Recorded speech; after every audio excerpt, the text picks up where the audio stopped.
Doctor صاحب بات ہو رہی ہے اب نواز شریف صاحب واپس آ رہے ہیں، آپ کی نظر میں قانونی اعتبار سے راستہ صاف ہے ان کا؟ دیکھیے ان کے آنے کا فیصلہ لندن میں بیٹھی ہوئی کمیٹی نہیں کرے گی، پھر یہ فیصلہ پاکستان میں ہونا ہے۔ اگر تو انہیں کوئی ریلیف مل گیا کورٹ سے تب تو ان کے آنے کا امکان فوری طور پہ ہو سکتا ہے۔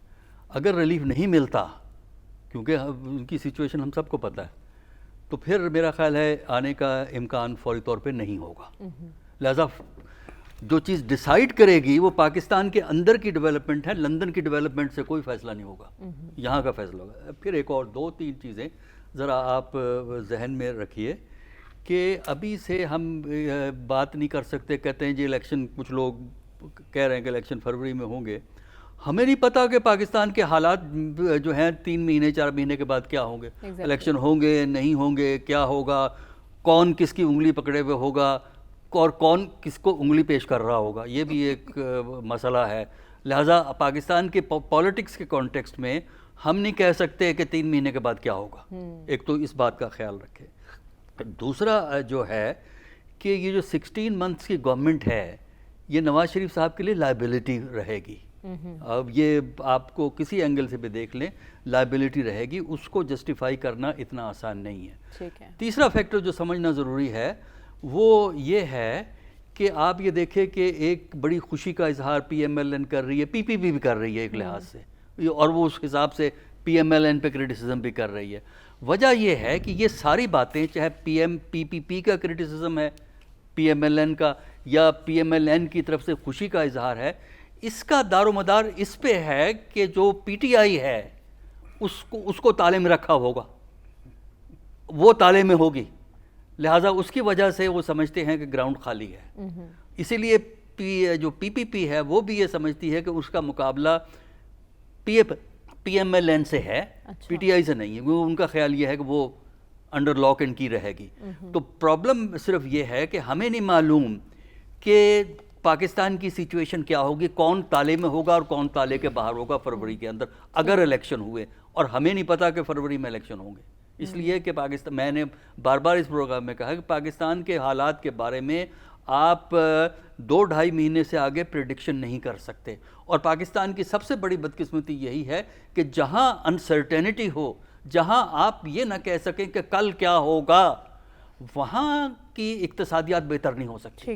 اور اقتصادیات اگر پاکستان کی بہتر نہیں ہوگی تو پی ایم ایل این ہو، پی ٹی آئی ہو یا پی پی پی ہو، سب پبلک میں جا کے خراب ہوں گے، کیونکہ پبلک کا جو موڈ ہے وہ دن بدن بگڑے گا، اور ان کا جو فیتھ جو ہے پولیٹیکل سسٹم میں اس لیے کمزور ہوگا کہ ان کا مستقبل تاریک ہمیں نظر آ رہا ہے۔ اب یہ جو بجلی کو پکڑ دھکڑ کر رہے ہیں، اس سے کیا عام آدمی کو فائدہ ہے؟ کوئی فائدہ نہیں۔ اس کے بل کیا کم ہو رہے ہیں؟ سوال ہی پیدا نہیں کہ بل کم ہو جائیں۔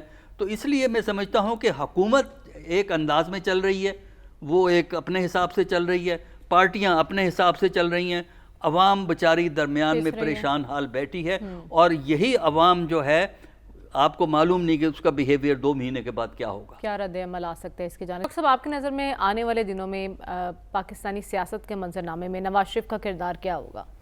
دیکھیے جو میں نے پہلے آپ سے کہا ہے کہ ان کا ڈیپینڈ کرتا ہے کہ وہ کب آتے ہیں اور کن حالات کے اندر آتے ہیں، اور جو میں نے آپ سے یہ کہا ہے کہ اس کا فیصلہ پاکستان کے اندر ہوگا۔ اگر کورٹس نے ان کو ریلیف دے دیا تب تو آنے کا امکان ہے، ادروائز وہ ڈیلے بھی ہو سکتا ہے، اور ڈیلے اس لیے بھی ہو سکتا ہے کہ ہمیں نہیں معلوم کہ حالات کس رخ کو اور کہاں جائیں گے۔ تو پارٹی منظم رہ سکتی ہے ایسی صورت میں؟ کیا پارٹی میں کوئی تقسیم؟ دیکھیے پارٹی میں تقسیم کا سوال تو اس وقت آئے گا نا جب جو ہے الیکشن ہو جائیں، الیکشن میں پی ایم ایل این کو کامیابی حاصل ہو جائے، ایک بڑی جماعت بن کر سنگل لارجسٹ یا میجورٹی پارٹی بن کے ابھرے، تب یہ سوال پیدا ہوگا کہ لیڈرشپ کس کے پاس آئے گی، کس کے پاس نہیں آئے گی۔ لیکن موجودہ حالات کے اندر میرے نزدیک جو ہمارے ہاں جو فورسز کاؤنٹ کرتی ہیں پولیٹکس میں، وہاں فی الحال شہباز شریف کی زیادہ ایکسیپٹیبلٹی ہمیں نظر آتی ہے۔ لیکن پرابلم وہی ہے جو میں پہلے کہہ چکا ہوں کہ آپ ابھی سے پاکستان کی لانگ ٹرم تھنکنگ نہ کریں۔ وجہ یہ ہے کہ آپ کے ہاں فیکٹرز اتنے اہم ہیں، ایسی کچھ ڈیولپمنٹس ہو رہی ہیں پاکستان کے اندر اس وقت. مثلا ایک بڑی سگنیفیکنٹ ڈیولپمنٹ ہوئی ہے, امریکی ایمبیسڈر کو یہ گورنمنٹ وہاں لے کے گئی ہے گوادر, اور پھر وہاں انہوں نے گوادر میں کھڑے ہو کے ایک بیان دیا ہے جو کہ میڈیا میں آیا ہے ان کا بیان کے بڑی کے, اور یہ بڑی سگنیفیکنٹ ڈیولپمنٹ ہے. اس کا کیا ری ایکشن پیدا ہوگا پاکستان کی اوور آل فورن پالیسی پہ وہ ہمیں نہیں پتہ. لہذا پاکستان کے اندر اندرونی اور بیرونی غیر یقینی صورتحال کچھ اس قسم کی ہے, اور اقتصادیات عام آدمی کی اس قسم کی ہے کہ مجھے جو سب سے بڑا خطرہ نظر آتا ہے وہ اس کو ہم کہتے ہیں ڈس فنکشنلزم. یعنی ریاست اپنی جگہ موجود ہے, ادارے اپنی جگہ موجود ہیں, لیکن وہ اپنی ذمہ داریاں پرفارم نہیں کر سکتے. لہٰذا اگر تو عوام کی فلاح کے لیے کچھ کر سکتی ہے کیئر ٹیکر گورنمنٹ یا کوئی اور گورنمنٹ, تب تو میں سمجھتا ہوں کہ پاکستان کے اندر استحکام آ سکتا ہے.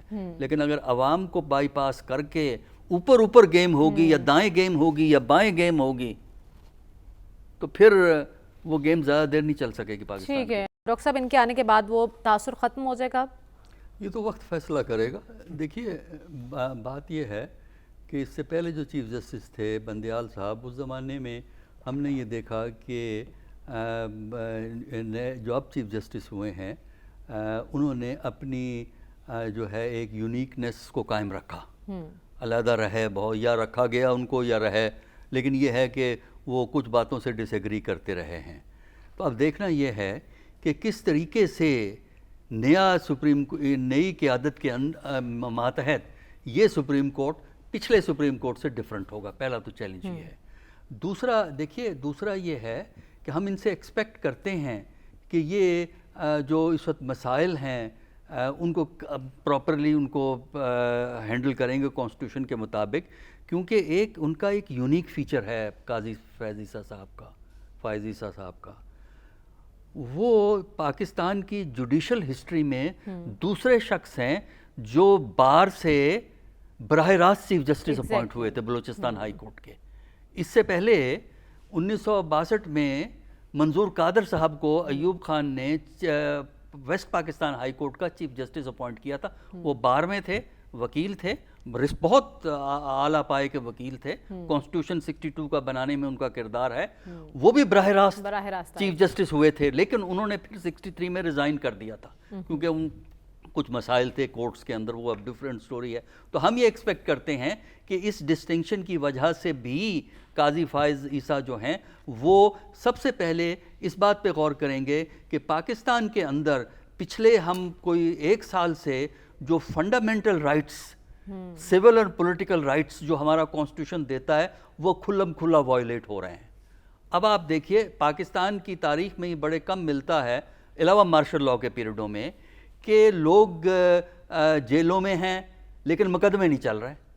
وہ ان کی ریمانڈ ایکسٹینڈ ہوتے چلے جا رہے ہیں. سوال یہ ہے کہ کتنا عرصہ لوگوں کو آپ جیل میں رکھیں گے, کتنا عرصہ قید میں رکھیں گے کھلی کورٹس کے اندر مقدمہ چلائے بغیر. تو اس لیے میرے نزدیک یہ سول اور پولیٹیکل رائٹس کی ریسٹوریشن, اور اس میں یہ بھی دیکھنے کی ضرورت ہے کہ یہ بار بار گرفتاریاں کیا ہوتی ہیں. یہ پولیس ایک میں یعنی یہ طریقہ کار جو بنایا گیا ہے پاکستان انوویشن میں, عوام کی فلاح کے لیے کوئی انوویشن نہیں ہوتی, لیکن ایڈمنسٹریٹو سٹیٹ بنا دی ہے پاکستان کو, پولیس سٹیٹ کے طور پہ بنا دیا ہے کہ گرفتاریاں ہوئی جا رہی ہیں 12 13 14 15 جو بھی آپ کہانی سناتے ہیں. پھر اس کے علاوہ جو چیز دیکھنے والی ہے کہ جو پولیٹیکل کیسز ہیں, دیکھیے کنٹروورسیز جو ماضی میں اٹھی ہیں وہ اس لیے اٹھی ہیں کہ سیاستدان اپنے فیصلے خود نہیں کرتے, وہ کورٹس میں جاتے